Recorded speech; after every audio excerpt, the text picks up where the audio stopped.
Hello everyone, I'm Bradley Jonathan. You welcome to this edition of the Primetime Newscast on Equinox Television, live from our headquarters in Cameroon's economic capital, Douala. The 7th of October presidential election in the Republic of Cameroon divides the Roman Catholic Church. Two heads of the church in the two main cities of the country, Yaoundé and Douala, political and economic capitals respectively, make contradicting press statements. Samuel Kleda is questioning the victory of President Paul Biya, while Jean Barga is supporting the victory of President Paul Biya and drumming support for the head of state, and also proud to the swearing-in ceremony of President Paul Biya, who won the election with 71.28%. A post-election protest erupted yesterday here in the economic capital, Douala, notably involving supporters, militants, and sympathizers of Professor Maurice Kamto of the Cameroon Renaissance Movement (CRM) political party. It met with a stiff response from security forces.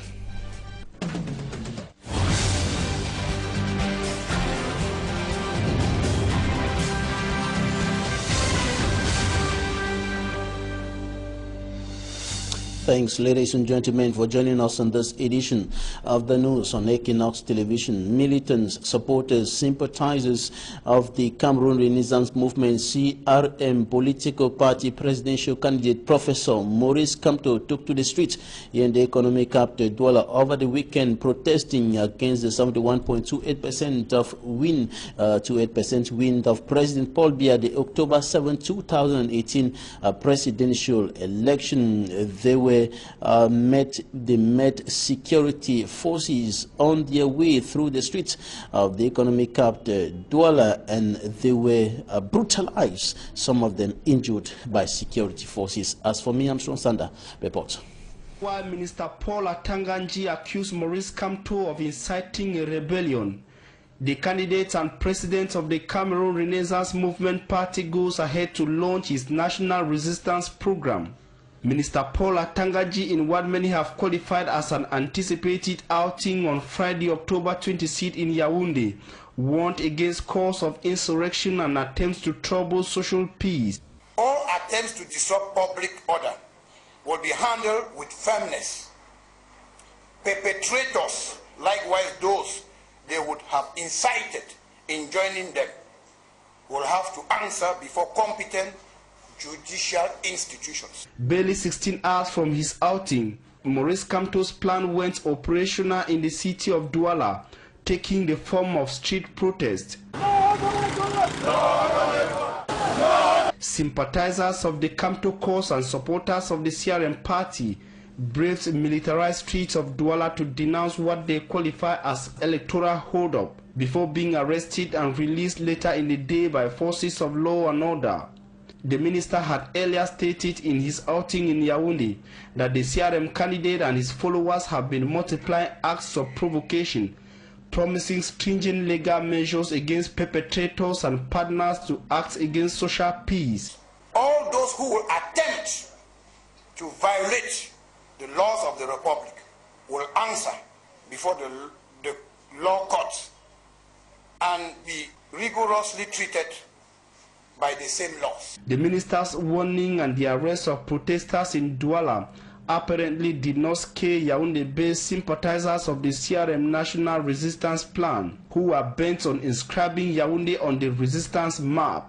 They succeeded in staging a no to electoral hold-up protest in front of Our Lady of Victory Cathedral in Yaoundé, Cameroon's political capital, on Sunday, October 28. Commenting their resistance within the recent outing of the Minister of Territorial Administration, the spokesperson of the CRM said his party's resistance is a peaceful and non-violent demonstration, legally and constitutionally founded. And results of the October 7 presidential election in the Republic of Cameroon is dividing the Roman Catholic Church. Two archbishops of the country's two main cities, the political capital Yaoundé and the economic capital Douala, have expressed contradicting statements over President Paul Biya's 71.28% victory.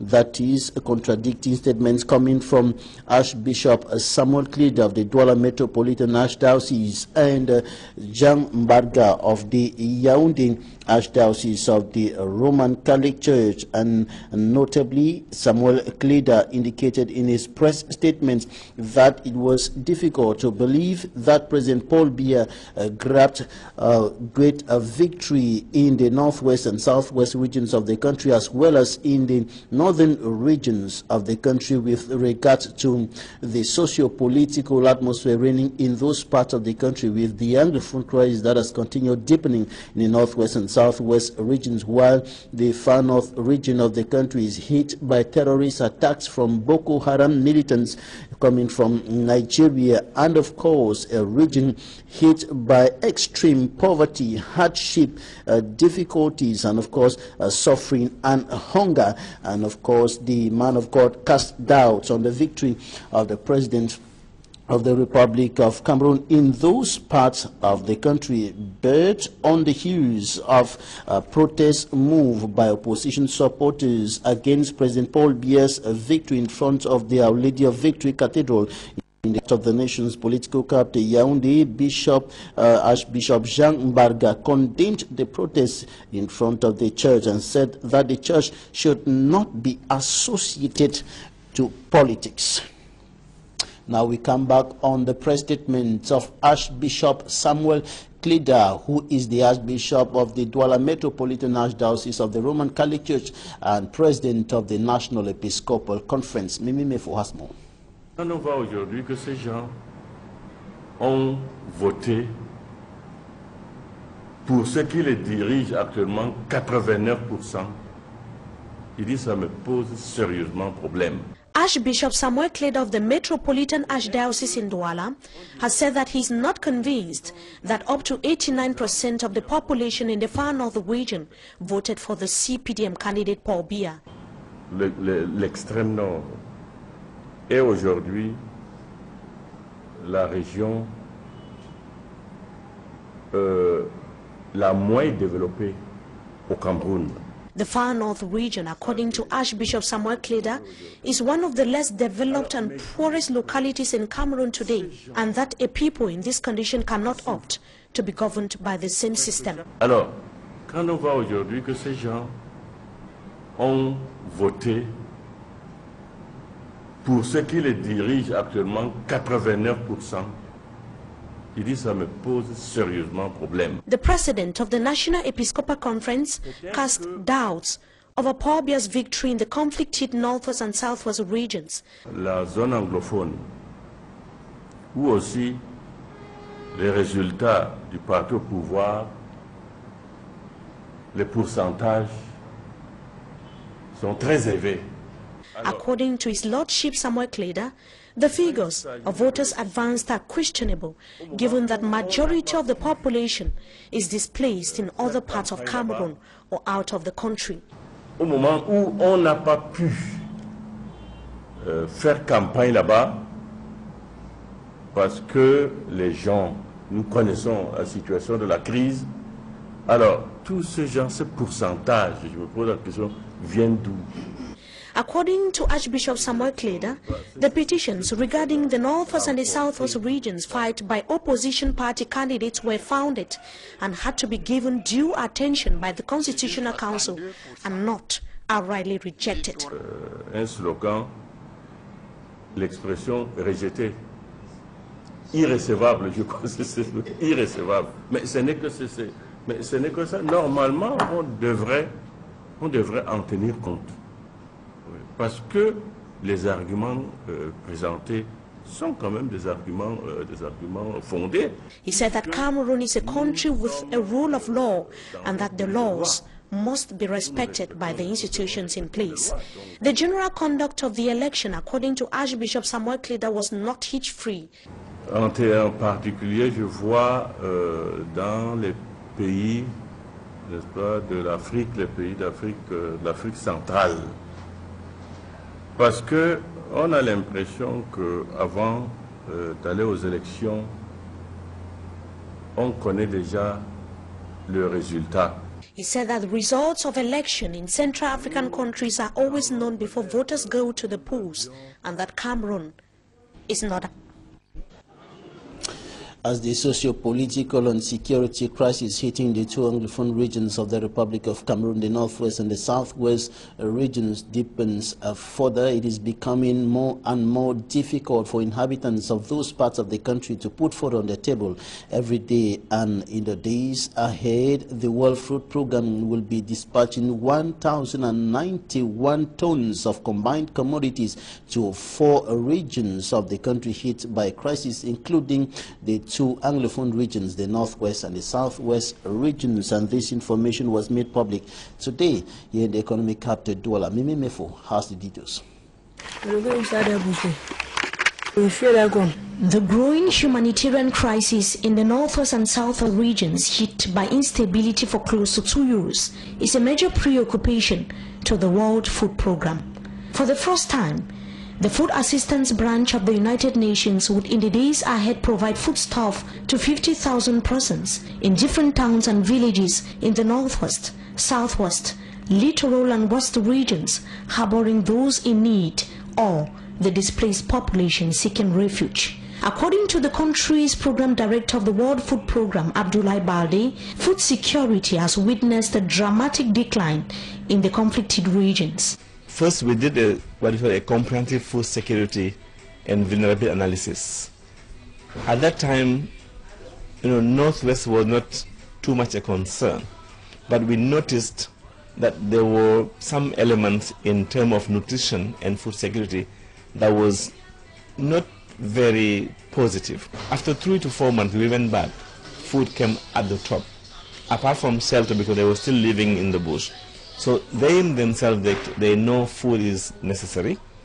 We realize it, but the malnutrition rate is mounting. The World Food Programme is now training personnel of the Cameroon Red Cross who would help in dispatching the 1,091 tons of humanitarian aids as from early November 2018. Their objectivity and impartiality on the field should be an important aspect of their mission. My mission is as humanitarian assistant, and that I want to do, and that I want you to support in explaining to whoever can read or listen or hear you that we are not here to be part of anyone. Anybody in their right mind will understand that we are there to support, and then we will not be hindered one way or the other. The World Food Programme says that their duration in the Anglophone regions would depend on the daily need of the population and above all, their security. As reporters sought to know how prepared they are to visit the regions now considered as war zones, the world's largest humanitarian organization made it clear that their mission is not political. Their priority is the suffering population who are in dire need and are victims of the ongoing crisis. My only motto is that person that is there and vulnerable. Whatever we shall do to get there. And we must be neutral. We are not here for politics. And we're going to stay there until they come back to their foot. It means they have come back to planting and plowing. Then we know they can take care of themselves. This is not the first humanitarian aid being dispatched to the Anglophone regions of Cameroon. The impact of government's promised assistance to the embattled population is still to be felt, whereas the need of the people increases daily as the crisis deepens. Over 12 houses have been consumed by wild flames in the Troamo neighborhood in the Douala 1 subdivision. The fire consumed the buildings and left practically nothing, but no human life was lost in the incident. The cause of the inferno is yet to be clearly established. Details in this report by Smart Jikan Gebre. An aerial view shows the damage caused by the flames on some inhabitants of the Troamo quarters in the New Day Douala 1. The fire that destroyed a church and some private properties of people renting in the locality came as a surprise late Sunday evening. In the evening, we were all in blackout. There was no light. Time was gone, so everybody was already sleeping. I wanted to make our food. I checked my gas was finished, so I had to put up the set up the charcoal pot outside in front of my door to make food for the child. So as I was making, I heard my son in the other apartment that was up. He was running and coming, "Mommy, mommy, mommy, there is fire, fire, fire." And upon coming, fire has already taken everywhere and trying to remove those things, even some spark there. For this woman, the exact cause of the inferno is unknown. It's unknown. I don't know. I don't know. We just saw fire and we could not even begin to check that what happened. Why? Because as the children, it's even God, if not, would have burned the other boy inside there. Because as he said fire and they are going inside here, as he came out, I'm coming out with the children, the building is down. Even the neighbor, as I'm waking, I wake them up as they came back, even going back to take the ID card, no way again to go back. As they came out with the children, there was no way again to go back. Apart from the church compound and its tenants who were taken by surprise by the flames, the residents of a neighbor was also affected as their parlor was burned down. Just some few materials were removed. At this end, they blame the church for lighting candles. It is alleged that the church behind the house forgot its lit candles that later caught flames and attacked a gas bottle, and when the gas exploded, the flames spread into different homes. The effect of the flames would have been reduced if access ways were readily available to the area when the Army Rescue Units arrived. For now, the victims who lost everything, including vital documents, have only their eyes to shed tears as they think about beginning life from zero.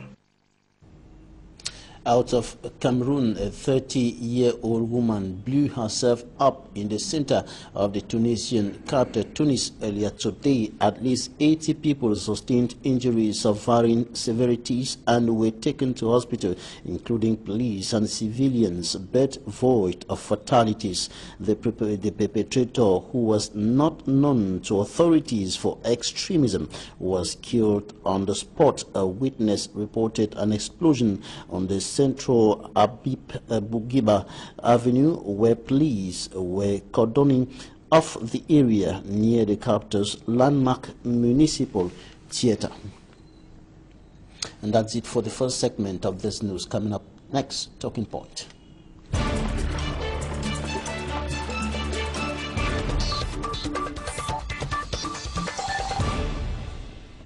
Thanks for joining us in Talking Point. We are receiving the Cameroon Country Director of the World Food Program, Abdoulaye Balde. You're welcome. Thank you. You're preparing to move into some of the crisis-stricken parts of this country, including the northwest and the southwest region, in order to bring food aid to persons who are afflicted by socio-political and security crisis. What motivated this move?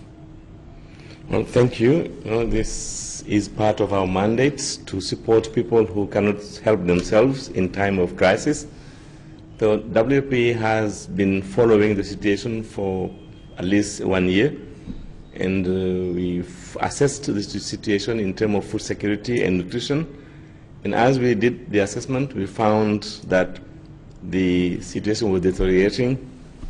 And since then, we have gone to the donors, got some resources, but as you know, physical access to the southwest and northwest had been very challenging. How bad is the situation on the ground as far as access to food is concerned? Well, they have not been plowing and planting their lands, at least over the last season, one could say almost 1.5 seasons now. So the stocks they had have been depleted, and they have not been selling the commercial farm produce. So definitely a number of people, more than usual, have now gone below the poverty level, and their food security has deteriorated tremendously. And that's why we have decided to come in, but you don't go into this kind of places unplanned. we assess the situation, the security situation. We believe now we could go in. We are asking all different kind of permission, authorization to travel and to distribute in a way that is unhindered by anyone. And the situation on the ground at the moment is quite difficult as far as security is concerned. It is becoming practically impossible for some inhabitants of those regions, the northwest and the southwest in particular, to move from one village to the other. How are you going to move through this difficult terrain? We are not alone. We are going to, and we have already contacted different entities, the churches in particular, that have a system, a network in that area, and then the community, the civil society, and we plan to go in. The difficult conditions of the roads are another thing. We have contracted transporters who know the road, who are able to do it. It may be expensive, but they can do it. The most difficult part for us is insecurity, because once we send in trucks, we send in people, and with goods that are valuable, you need security. You need to be left alone to do your job, because otherwise, you know, the world, we are the first one trying to get there in a grand scale. If that doesn't succeed, then everybody will be drawn back, and it will take a long time to come back. So really, we wish we can go there and access the area, access the people, and be able to reach out to those who really have been in need for a long time before things get worse. As far as security is concerned, which is one of your major preoccupations as of now, to get into those places, you've certainly contacted security officials, probably the Ministry of Defense, and so on. What response have you received this far? Are you assured of some military protection to get to those places and bring aid to those people? No, we do not need military protection. We are neutral, independent, operating. All we need is authorization to travel and information that people from all walks of life understand that we are coming to support people that are in need. We do not need military protection. We believe that we are doing is good for everyone. Then we trust that we know what we're doing. We are independently going there, assessing the needs, prioritizing support. We don't need any military protection. We just need to be authorized to travel so that we are not hindered. And you have assembled 1,091 tons of combined commodities that you're going to bring to the people affected by this crisis. Yes, that's what is at hand as commodities. We do have donors who are willing to give more. We have received money for at least 6 months. We haven't been able to move. So that's very discouraging for donors. We go there and tell them this is an important emergency in the southwest and northwest. We get the resources and we sit down. Now we are moving to take this food to the people. Then once we are there, we'll assess more, because we'll be on the ground with people. Then if more needs are uncovered, more resources will be available, and then we will expand. 1,000 metric tons is not much for a number of people. We are planning to start with the 50,000 people located in all the southwest, northwest, and west, who are coming from those two involved regions. At least as we go in, we will move further. Okay, you're planning to meet those who are in other parts of the country out of the northwest region as well? Yeah, because people have moved. A number of people have gone, in particular, by the end of September, beginning of October. A number of people have gone to the west, into Littoral, because it was school opening, elections coming, a number of factors that made them move. They are there, they are in need. We would like to support them. Of course, we don't want to become a pull factor for people to leave their region and go and find out there. That's why the most important request for WFP is to access southwest, to access northwest, so that not only the people who are already there will not move to go out, but people who have gone out will realize support is provided at home and they are likely to come back. What about those who are in neighboring Nigeria? In Nigeria, we do have similar system with the UN, including WFP, whose role is to support those who are in the country. My responsibility at WFP is territorial. here in Cameroon. When they go out, there is another system there to receive them, because there they are called refugees, here they are called displaced people. And we are in charge of anything happening in Cameroon, supporting the authorities, supporting the people in Cameroon, within the limits of Cameroon. And today you were training some personnel who are going to move into those places to meet the people with the aid. What exactly were you telling them? What information, what skills were you giving them as far as going to meet the people and giving them the aid is concerned? This morning and until tomorrow evening, we are training 30 people from the Red Cross Cameroon. And we are training them really in principles of humanitarian work, to be neutral, to be human, and to be independently working. And of course, when you detain food in big quantities, there's a power there. So we want them not to be abusing people, not to exercise any power. This food is free to other people. So you have to work ethically. You have to follow rules and regulation. And you cannot abuse people because you are the one entrusted with food to give to them. So this is the kind of code of conduct that we were sharing. We are sure they know because they work for the Red Cross. They do know, but it is our responsibility to remind them what we expect from them, so that they are bound to us legally, and they are bound to respect the code of conduct that we respect. How soon will you begin moving to those places? Our training is finishing tomorrow. We already have hired people who are going to support WP activity in the region. We believe from the first week of November, we're going to start at least where the easiest access we know, which is in the littoral region, in the department of Wuri and Mungo, where we have already people there. Then we would move to the west region, which is very easy accessible. We know where the people are.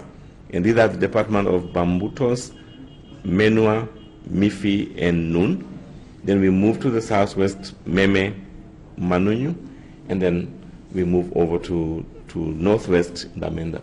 Abdoulaye Balde, Country Director of the World Food Programme for Cameroon, thanks so much for coming. You're welcome. Thanks, ladies and gentlemen, for staying with us. That's it for today. Goodbye.